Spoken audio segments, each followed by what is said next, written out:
How's that? Is that better?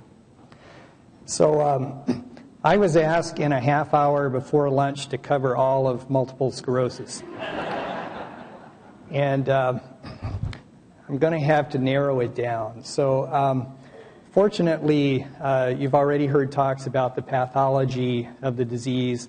And there are talks later in the afternoon about the treatment and even upcoming research treatments for the disease. So I thought I would concentrate initially on a few background pieces about what the disease is, and then I'll switch from that to what keeps MS researchers awake at night, and thought I would talk about some of the controversies and things that we just lie there till 2 a.m. wondering about. So what is multiple sclerosis? It's classically thought of as a disease of myelin, and you've seen a lot of slides of myelin already this morning, but you have your axons, and then you that convey the information over long distances. And then the myelin is like the insulation around a wire, and it's wrapped around these axons sort of like a jelly roll. And as I say, classically, this is what gets damaged with MS. This is a picture of what MS looks like. So this is a hemisphere, half of a brain, with the space in the center where the spinal fluid is made. And you can see there's all these dark patches of damage that tend to be around the ventricles. It's called multiple sclerosis because sclerosis means hardening. And in the old days, hundreds of years ago, a couple hundred years ago, they didn't have all these fancy microscopes and stuff. And if you looked at autopsy specimens and all they had was their hands and their eyes, you'd feel them, and these would be hard. Because there's some scarring there. And there were multiple spots like this, so you got multiple sclerosis. This is what it looks like under a microscope. And on this picture, the blue is myelin. So you can see that there is nice myelin in the lower right-hand part of this slide, but on the left-hand side and in the upper right, the myelin is just missing. And you can see here is a blood vessel. This initially starts around the blood vessels, and then it expands out and coalesces into a larger lesion. This is what it looks like under a higher power. And you can see, especially on the right-hand side of this slide, that all this pink, which is myelin, is just not as pink on that right side. And there's a bunch of blue dots. And these blue dots are astrocytes that are coming in to form a scar. And then also a lot of them turn out to be lymphocytes, which are white blood cells that are going in there to cause damage. These big pink cells are macrophages, which are the garbage disposal units of the immune system, and they're big and pink because they're all stuffed with the breakdown products of myelin. This is what the classic course of MS looks like, and you have attacks of the disease, and after an attack, then you get some improvement, and if you're really, really lucky, well, I guess if you're really, really lucky, you wouldn't get the disease in the first place, but if you're one notch of luck less than that, you'd come all the way back to baseline. But in fact, the majority of patients don't get quite back to baseline, and they accumulate damage over time due to a series of attacks like this. There are other forms of the disease where they don't have attacks, primary progressive, where they just slowly get worse without an acute attack. And this can speed up or even improve slightly over time. But the definition of primary progressive is they don't have attacks ever. Secondary progressive starts out like this, relapsing, remitting, and then after a period of time, usually 8 to 15 years, the baseline starts sliding, and that's the secondary progressive phase. So the difference between relapsing, remitting, and secondary progressive is not whether you get disabled or not, it's whether the baseline is stable in between attacks. This last one, progressive relapsing, it starts out like primary progressive, but then at some future time they have attacks superimposed upon that. So that's our classic view of what it looks like. We now have new diagnostic criteria. There's no blood test for this disease or anything, so in the absence of a single test that answers the question, we have to use criteria. And this is the short version of the McDonald criteria. You need basically the multiple part of the disease. So you need 2 attacks in time, 2 locations within the nervous system, and then this is the most difficult clause, no other explanation. And oftentimes that's very difficult for us to be absolutely certain about. The McDonald criteria, even though they just came out a few years ago, are the first ones that allowed us to incorporate MRI into the diagnosis. And this is what the disease looks like. The same spots you saw in the pathology you see as white spots on the MRI. So this has really revolutionized our ability to diagnose the disease, because now we can actually see it, whereas before we had to infer that these spots were there. And then this is an area of enhancement, that dye that we give you for MRIs. If the blood vessels are inflamed and leaky, it leaks out and you see an area, a ring of enhancement that tells us that that lesion is active the day of the scan. This has been covered a bit in the previous talk, but when a patient has their first attack, how do we know that they are going on to have MS? And the best measure that we currently have of that is the MRI. So this was a British study, and for some reason they did 14 years instead of, I think an American would do 15-year, around 15 years of follow-up, but 14 years it is, and they found that if you had one attack of some demyelinating disease and your initial MRI had no lesions on it, this is a brain MRI, even if you had the transverse myelitis, that you only have 19% chance of going on to have MS in 14 years. But if you had any lesions on the MRI, even between 1 and 3, the risk is 89% of going on to have MS. And then there's an additional 6% that they think probably had MS. So it's up around 95% the risk of getting MS if the initial MRI is abnormal. So as a result, we often treat patients after their very first attack if they're in this high-risk group. I'm not going to spend much time on symptoms, but the symptoms of MS are all over the map, and it's because it depends on where the spots land, and they land fairly random. So there are a lot of symptoms that you get depending on where that spot is, motor, muscle symptoms, coordination, sensory, visual, bowel, bladder, and sexual dysfunction. And then there's a few that really don't depend on where the spots are, such as fatigue and cognitive impairment. So that's the background, and now I want to tell you what keeps us up at night. So one concept that is changing in MS is what the disease course is really like. So the historical view of this is that you have attacks that you can see by MRI, and this inflammation will occur and a big spot will develop, and then it'll heal, but not heal 100%, leaving you with a permanent smaller lesion. We know that for every attack a patient's aware of, there are 10 silent ones on MRI. So if you look at the clinical symptoms, oftentimes there's been a lot of MRI activity preceding the very first attack that the patient is aware of. And eventually the patients will, they'll have damage between attacks, but eventually this damage will accumulate enough that it's above this line of symptoms so that the patient is left with permanent symptoms in between attacks. And then this is the secondary progressive phase that I mentioned earlier. It's been thought that this secondary progressive phase corresponds to the development of degeneration of the nerves, that they lose so much axons, or they lose so much myelin that the axons are no longer have integrity and die off. But there's now evidence that this ought to be moved over to the left, and that actually this dying off phenomenon is part of the disease from day one. I won't go over all of this evidence because that's an entire hour-long talk that would delay you past lunch. But there's considerable evidence that this degeneration atrophy is going on at the earliest part of the disease that we can identify.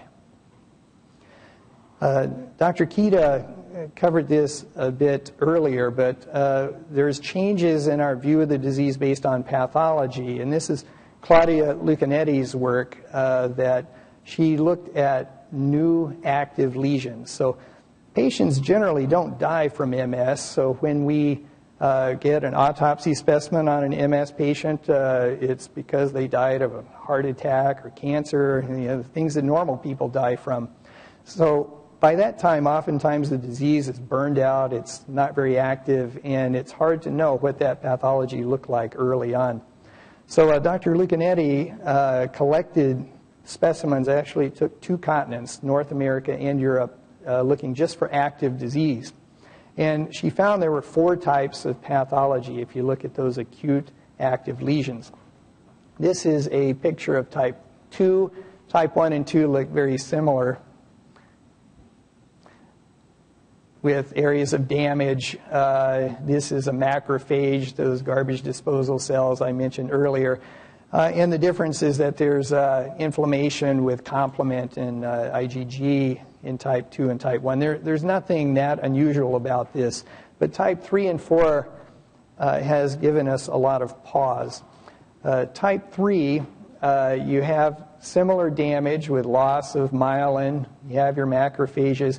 But the interesting thing is that these cells are not dying because of inflammation. They're dying through something called apoptosis. And you can see this on the lower right-hand panels where the nucleus of these cells, where the DNA is dark, black, and being destroyed.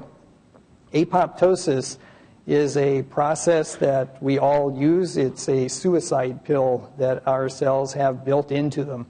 We use it to kill virus-infected cells, cancer cells, and we use it a lot during development. For example, when you're forming a fetus, you develop about 10 times the number of brain cells that you need, and then you kill off 90% of them, leaving you hopefully with the best 10% of cells surviving, though clearly that's not the case with some political people out there.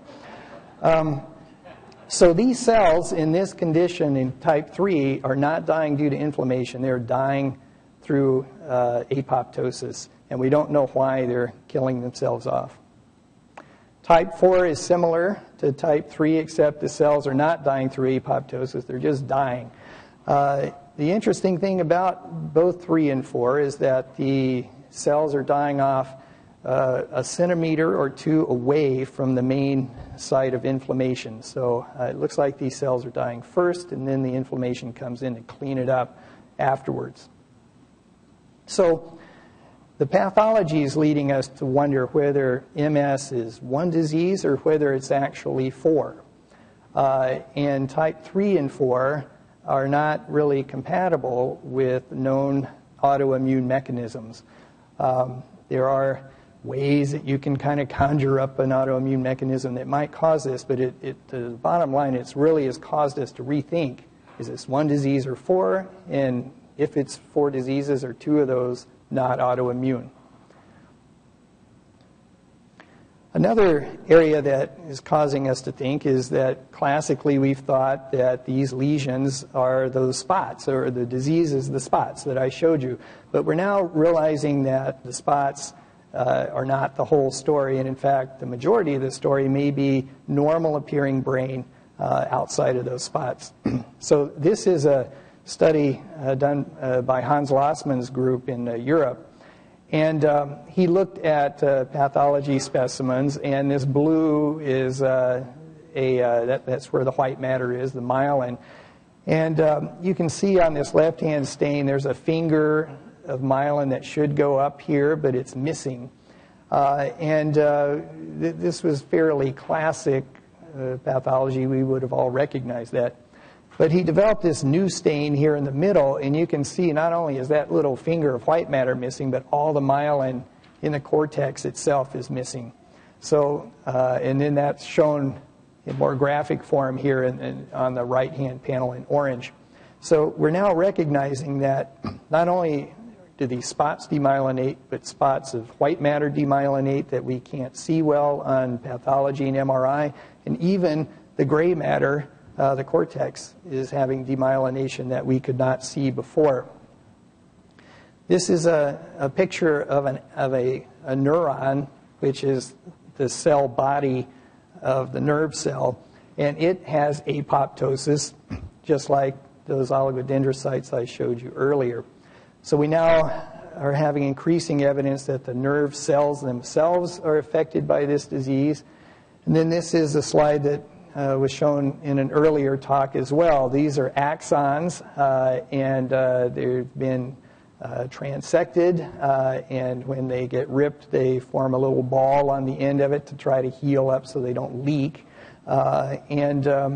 This is widespread through the brain of MS patients. So we now know that not only is the oligodendrocyte affected, but the nerve cells themselves, the axons, white matter, gray matter, all of those things are affected. So it's caused us, as I said, to rethink our position of what the root pathology of this disease is.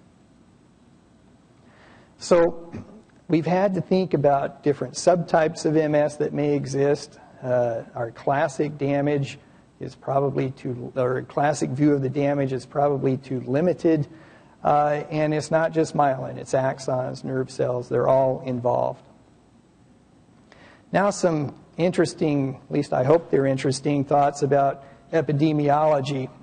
So we think about this disease classically as a disease of women, 20 to 40 age group, higher social classes, whites, more than blacks, more than Asians. But all of that is really changing.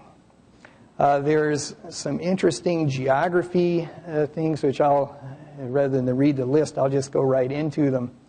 The risk of MS changes with your latitude, and here in Seattle and across the entire northern tier of the U.S., we're a high-risk area. Southern Canada is a high risk.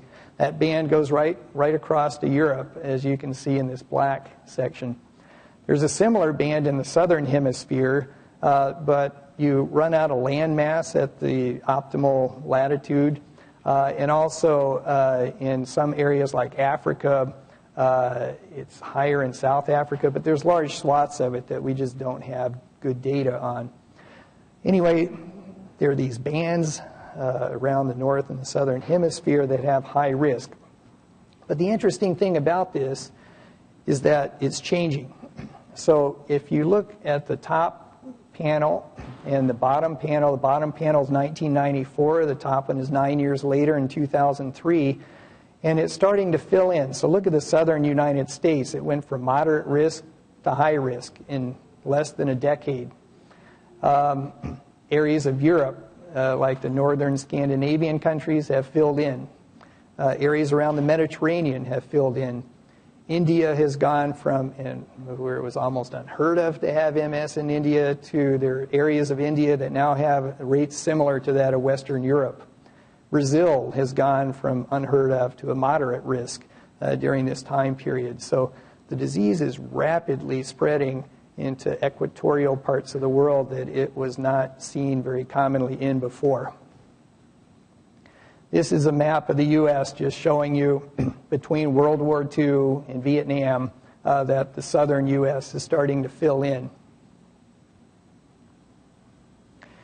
There are also epidemics of MS, and these are a few of them, but the most famous is this one down here, the Faroe Islands.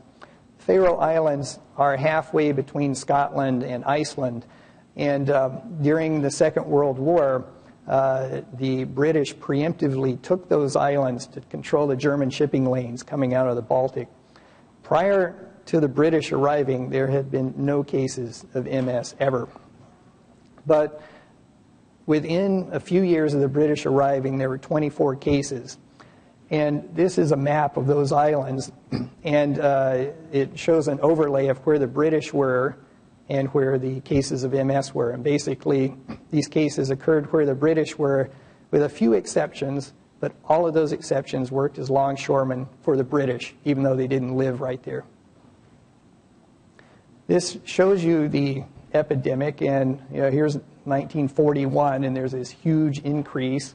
And then there's a second, a third, and a fourth bump over the years. And this tracks out to be equivalent to a population that had never been exposed to a virus before, and their children, grandchildren, and great-grandchildren.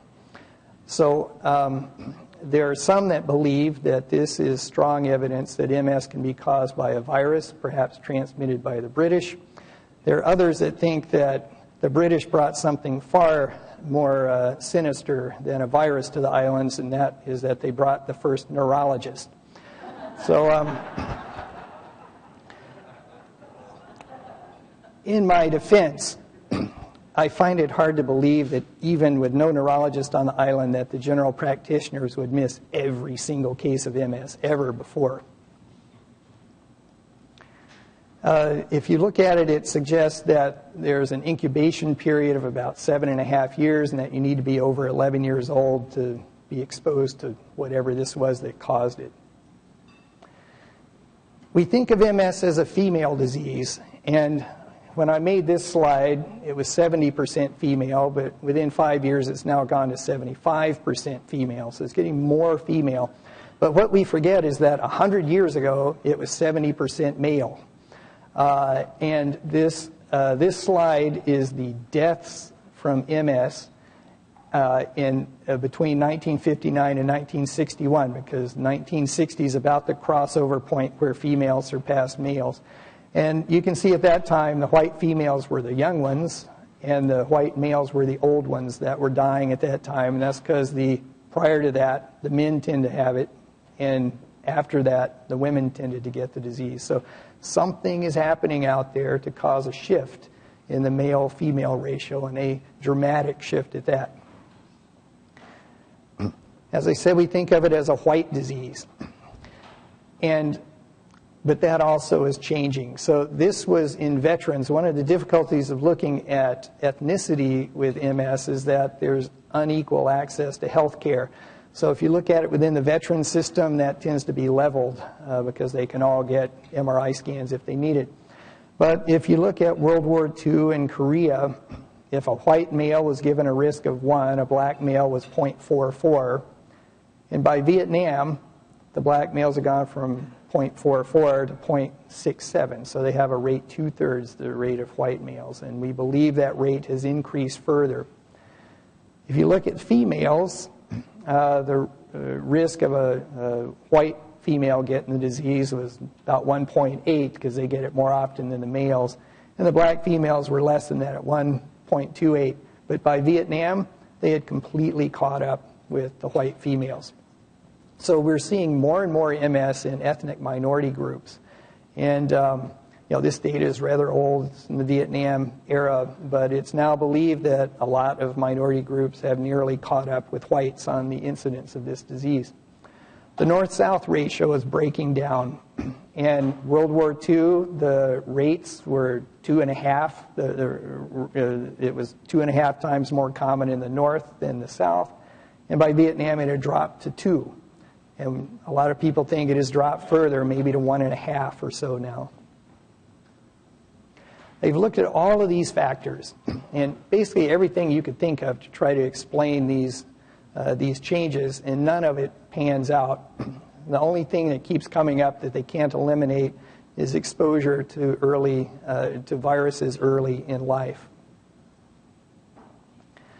So shifting gears the last time here, I want to talk a little bit about some of the ongoing research. But first, this is a picture of St. Ludvina, and probably no one in the audience knows who St. Ludvina is. So St. Ludvina was born in 1380 in Schiedam, which is a small village in the Netherlands near the Belgian border. And when she was 15 years old, she was ice skating and started falling down, and basically, in modern terms, she had ataxia. She prayed really hard and got better, but went on to have a relapsing, remitting course. And because she got better when she prayed real hard, that was viewed as a miracle. Many years later, the Belgians invaded the Netherlands. Netherlands people were not happy about this. The Belgians thought, how can we pacify them? And a concept that doesn't go well with the modern mind, they said, we'll give them a saint that will pacify them. And it worked. So St. Ludvina is the patron saint of ice skaters. And she, we believe, is one of the, some people believe is the first historical figure to have MS. So this disease is perhaps 600 years old. This is a picture or a list of the treatment from St. Ludvina to the present time. St. Ludvina used divine intervention as her treatment, and I used to say I think this is still the most common treatment, but it turns out in a recent study that praying to get better was second to vitamins. So another commentary on modern times, that people rely on vitamins more than prayer to get better. There's a lot of interesting things on here.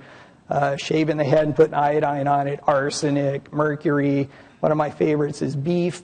There was a hot-cold theory about disease where you could get excessive cold. That's why we say you catch a cold.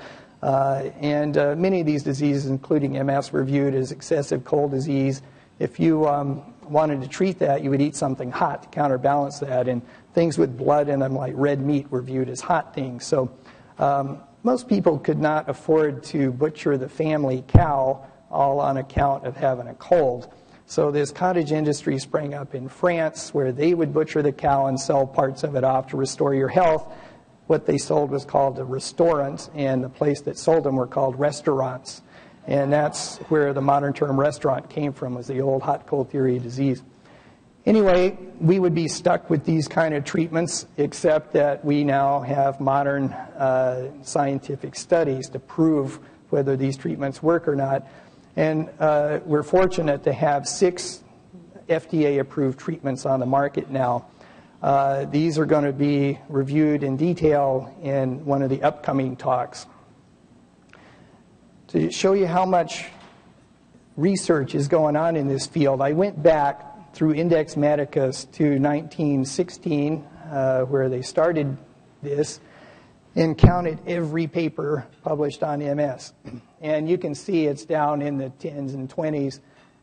In 1950, we broke 100 papers for the first time. 1980, we had 500 papers.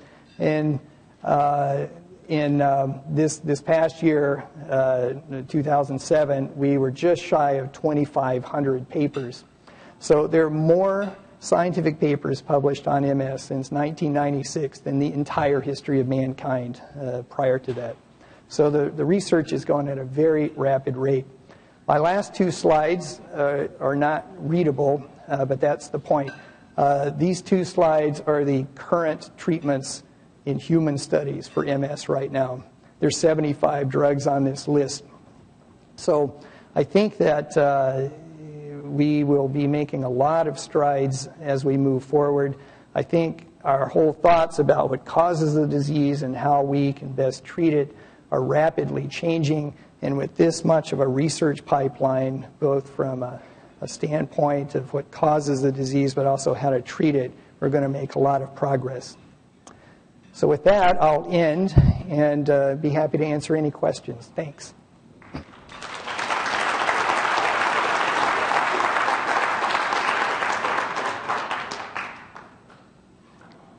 Yes, Andy? Recently, I think there's been some publication on 4-AP and some positive results. Could you talk about that? Well, the question was about 4-AP, or Fampridine is the upcoming brand name for that. So that drug has been bandied about for 30 years or so. It is a drug that increases nerve transmission, especially through damaged areas of the nervous system. It's effective enough to do this that it's used as a bird poison in airports to keep the birds from flocking and getting into the airplanes. But it has been difficult to study because it's too small to patent. But a company has now patented a delivery system that allows it to be slowly absorbed. So it's one of the first drugs that we have to really try to improve signaling through damaged areas. It's, as you mentioned, they have just recently finished yet another phase 3 trial on the drug, and it's in the FDA now. It did show positive results on improving gait.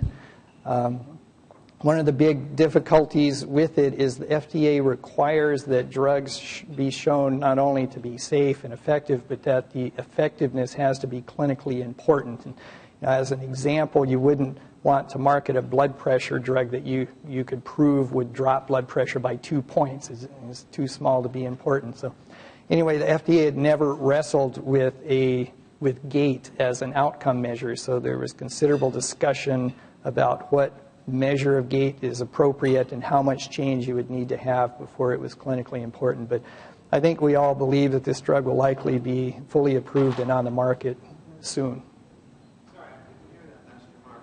You said there was an argument about gait. What did you say about it? There's an argument within the FDA about how to measure gait and what change in gait would be clinically important to the patient. So, example, I was on one of these calls, and from my standpoint, it's kind of mind-boggling, but I can understand intellectually where they're coming from. But they argue things like if you change your gait, that it takes to walk, the time that it takes to walk 25 feet from 10 seconds down to 8 seconds, does that matter to the patient? My argument was if you're doing the 25 feet heading to the bathroom, it makes a difference. But FDA is uncertain about that. And I also couldn't hear it. Did you say it was too small to patent? The molecule is too small. So it's like you can't patent water because it's everywhere. It's just too small. So yeah, so that's why it's been around 30 years, but yet it's not on the market, because if you can't patent it, you can't recoup your investment in the research studies. Any other questions? Of the drug, 4-aminopyridine, and the brand name is Fampridine, Fampridine. Any other? Well, should we break for lunch? Good, thanks.